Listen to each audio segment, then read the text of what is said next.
नमस्कार। लर्निंग मंत्रा के अभ्यास सीरीज में आपका स्वागत है। इतिहास अभ्यास सीरीज में हमारा आज का पहला सवाल है, निम्नलिखित पशुओं में से किस एक का हड़प्पा संस्कृति में मिली मोहरों और टेराकोटा कलाकृतियों में निरूपण नहीं हुआ था। तो सही जवाब होगा आपका विकल्प संख्या ए, गाय का। आपको बताते चलें कि हड़प्पा संस्कृति की मोहरों और टेराकोटा कलाकृति में हाथी, बाघ, गैंडा पशुओं की कलाकृति है, लेकिन गाय की नहीं है। लेकिन यहाँ पर एक चीज़ आपको ध्यान में रखना है कि गाय जो है आर्यों का प्रिय पशु थी। क्वेश्चन नंबर 2 में है, प्राचीन भारत के निम्नलिखित ग्रंथों में से किसमें पति द्वारा परित्यक्त पत्नी के लिए विवाह विच्छेद की अनुमति दी गई है? तो सही आंसर होगा अर्थशास्त्र में विकल्प संख्या डी। क्वेश्चन नंबर 3 में है, नटराज की प्रसिद्ध कांस्य मूर्ति एक उत्कृष्ट उदाहरण है किस प्रकार की कला की? तो सही आंसर होगा चोल कला का, विकल्प संख्या ए। नटराज की प्रसिद्ध कांस्य मूर्ति चोल स्थापत्य कला का एक विस्तृत उदाहरण प्रस्तुत करता है। क्वेश्चन नंबर 4 में है, निम्नलिखित में से किसने 4 अश्वमेध यज्ञ किए थे? तो सही आंसर होगा आपका बी, प्रवरसेन प्रथम। इसमें आपको बता दें कि वाकाटक नरेश प्रवरसेन प्रथम एक धर्मनिष्ठ ब्राह्मण था जिसने 4 अश्वमेध और एक वाजपेय यज्ञ से अतिरिक्त अन्य अनेक वैदिक यज्ञों का भी अनुष्ठान किया था। उसने सम्राट की उपाधि भी ग्रहण किया था। क्वेश्चन नंबर 5 में है, सर्वप्रथम किसने चांदी के सिक्के चलाए थे? तो आंसर होगा आपका बी, चंद्रगुप्त द्वितीय विक्रमादित्य। क्वेश्चन नंबर 5 में अगर हम लोग देखें तो चांदी का सिक्का सबसे पहले चंद्रगुप्त द्वितीय ने चलाया था। इन सिक्कों पर गरुण का चिन्ह अंकित था और इनके द्वारा चलाए गए स्वर्ण सिक्के, जिसको दिनार कहा गया, वो तौल में 121 ग्रेन से 132 ग्रेन तक होते थे।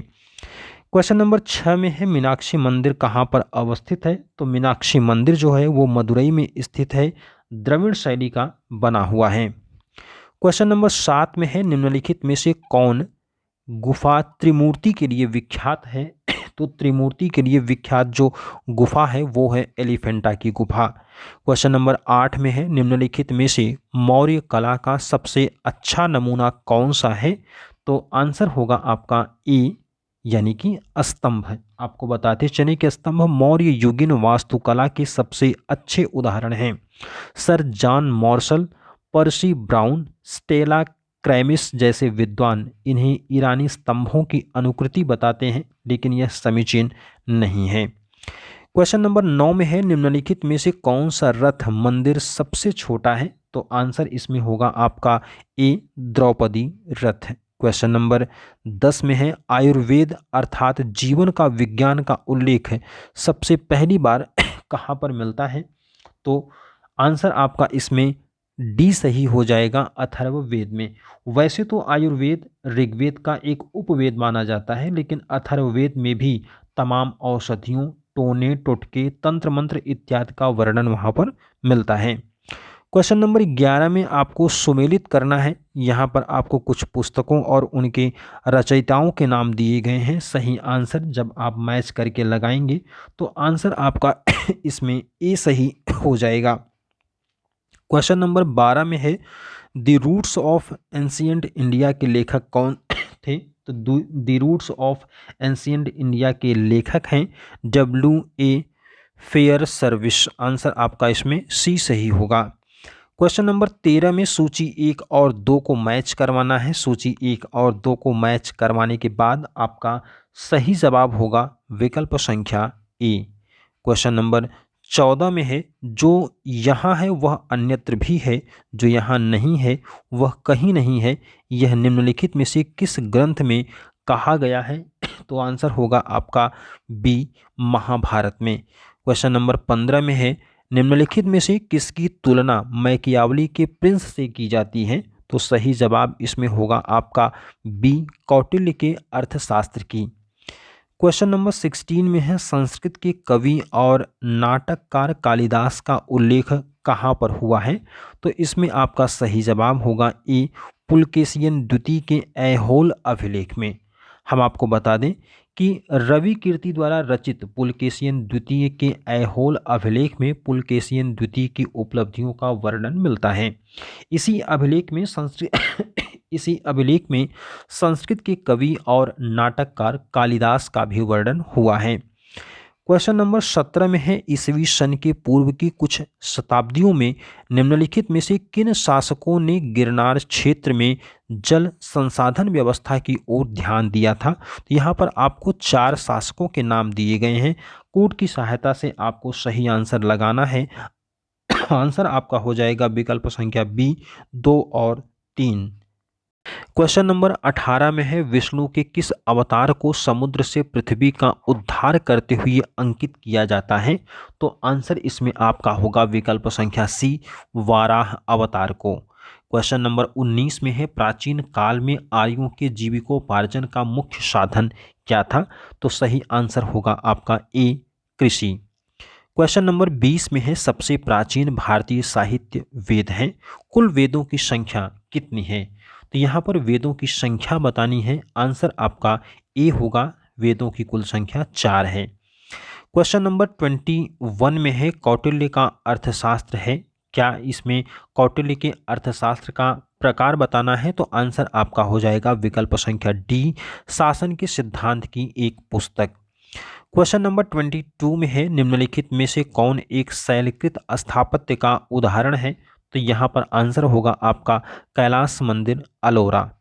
क्वेश्चन नंबर 23 में है, प्राचीन भारत के विश्वोत्पत्ति विषयक धारणाओं के अनुसार 4 युगों के चक्र का क्रम किस प्रकार है। तो यहाँ पर आपको युगों का क्रम देना है। आंसर आपका होगा सी, कृत, त्रेता, द्वापर और कली। संपूर्ण सृष्टि के संपूर्ण काल को 4 युगों में बांटा गया है। इसमें सबसे पहले नंबर पर होगा कृत, उसके बाद त्रेता, उसके बाद द्वापर और फिर सबसे अंत में होगा कलयुग। क्वेश्चन नंबर 24 में है, ऋग्वैदिक काल के प्रारंभ में निम्नलिखित में से किसे महत्वपूर्ण मूल्यवान संपत्ति समझा जाता था। तो आंसर यहाँ पर आपका होगा बी, गाय को। क्वेश्चन नंबर 25 में है, वैदिक काल में स्त्रियों की स्थिति कैसी थी। तो वैदिक काल में स्त्रियों की स्थिति उच्च थी। आंसर इसमें आपका ए सही होगा। क्वेश्चन नंबर 26 में है, कोपेनहेगन संग्रहालय की सामग्री से पाषाण, कांस्य और लौह युग का त्रियुगीय विभाजन किया था। तो इसमें आपको ये त्रियुगीय विभाजन किसने किया था। सही आंसर होगा आपका ए, थॉमसन ने। क्वेश्चन नंबर 27 में है, लुम्बिनी गौतम बुद्ध का जन्म स्थान था, इसका समर्थन किसने एक अभिलेख से होता है। तो यहाँ पर आंसर आपका हो जाएगा ए, अशोक के अभिलेख से इस बात की जानकारी मिलती है। क्वेश्चन नंबर 28 में है, निम्नलिखित वक्तव्यों में से कौन सा एक वक्तव्य अशोक के प्रस्तर स्तंभों के बारे में गलत है। सही जवाब होगा डी, ये स्थापत्य संरचना के भाग हैं। आपको बताते चलें कि अशोक के पाषाण स्तंभ धम्म के प्रचार प्रसार के लिए निर्मित किए गए थे। ये स्थापत्य कला के भाग नहीं थे। क्वेश्चन नंबर 29 में है, गोपथ ब्राह्मण संबंधित है किस वेद से। तो आंसर आपका होगा सी, अथर्ववेद से। क्वेश्चन नंबर 30 में है, 72 व्यापारी चीन में किसके कार्यकाल में भेजे गए थे। तो सही जवाब होगा आपका ए, कोलोतुंग प्रथम के शासनकाल में।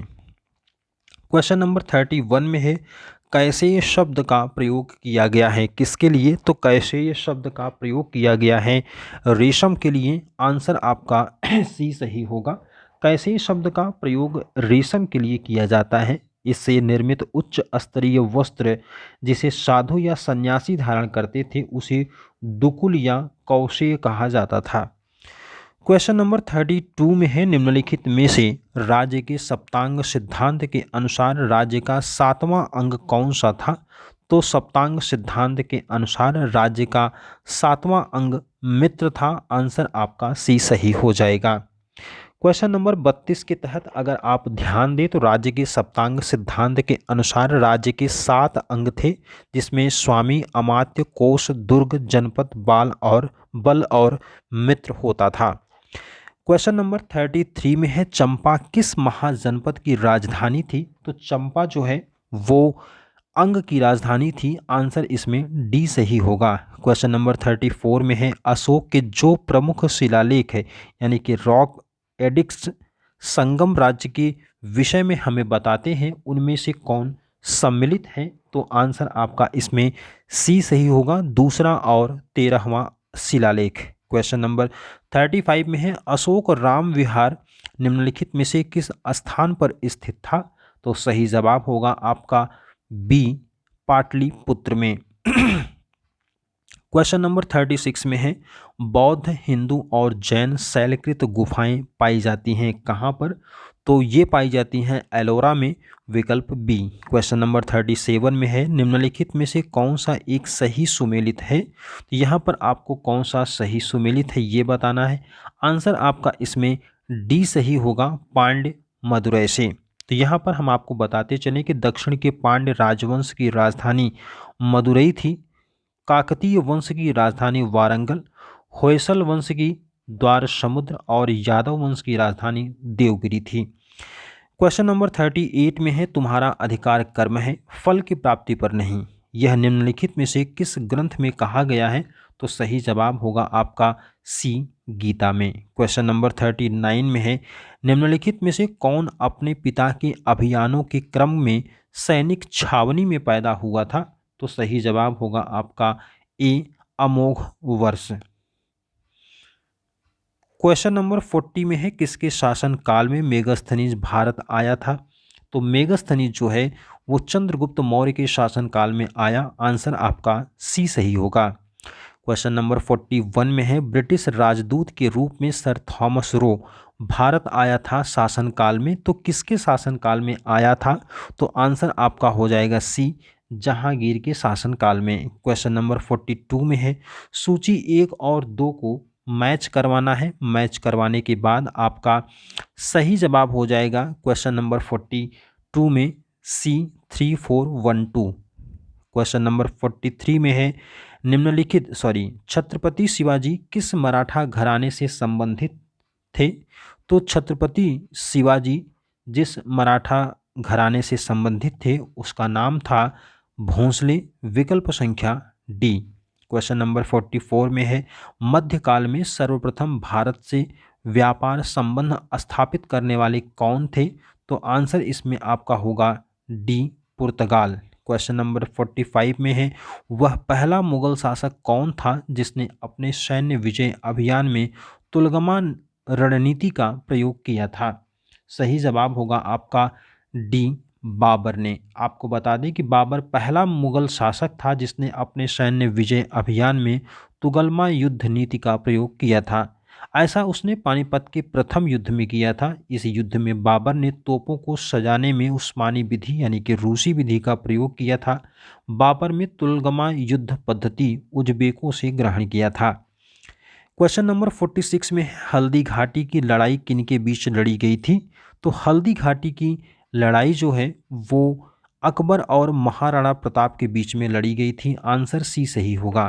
क्वेश्चन नंबर 47 में है, कृषकों की सहायता के लिए किस मध्ययुगीन शासक ने पट्टा एवं कबूलियत की व्यवस्था प्रारंभ की थी?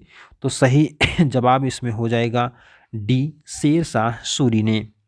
क्वेश्चन नंबर 48 में है, निम्नलिखित युग्मों में से कौन सा एक सही नहीं है? तो यहाँ पर आपका सही जवाब हो जाएगा विकल्प संख्या बी, अकबर टॉमस रो। हम आपको बता दें कि टॉमस रो 1615 से 1619 तक भारत में रहा था। ये मुगल सम्राट जहांगीर के शासनकाल में आया था। जहांगीर ने इसको खान की उपाधि से सम्मानित भी किया था। टॉमस रो इंग्लैंड के राजा जेम्स प्रथम का राजदूत बनकर जहांगीर के दरबार में आया था। क्वेश्चन नंबर 49 में है कि किस मुगल शासक ने भारत की वनस्पतियों और प्राणी जगत के ऋतुओं और फलों का विशद विवरण अपनी डायरी में दिया था? तो सही जवाब होगा आपका सी, बाबर ने दिया था। बाबर और जहांगीर ने भारत के जीव एवं वनस्पतियों का वर्णन अपनी डायरी में किया था। बाबर की अपनी आत्मकथा तुजुक ए जहांगीरी में इसका वर्णन मिलता है। आज का हमारा आखिरी और अगला सवाल है, मुगल चित्रकला के विषय में कौन सा कथन सत्य है? तो सही जवाब होगा डी, उपर्युक्त सभी। चूंकि मुगल काल में पशु पक्षी के अंकन में मंसूर को एवं मानवीय चित्रण में विशन दास को महारत हासिल थी, जहां शाहजहां के काल में प्रभामंडल और दरबारी चित्रण का विशेष विकास हुआ था। तो ये था इतिहास अभ्यास सीरीज के अंतर्गत 50 महत्वपूर्ण सवाल। अगले वीडियो में हमारी आपकी फिर से मुलाकात होगी, जिसके अंतर्गत हम लोग इसके आगे की चर्चा करेंगे। तब तक के लिए जय हिंद, वंदे मातरम।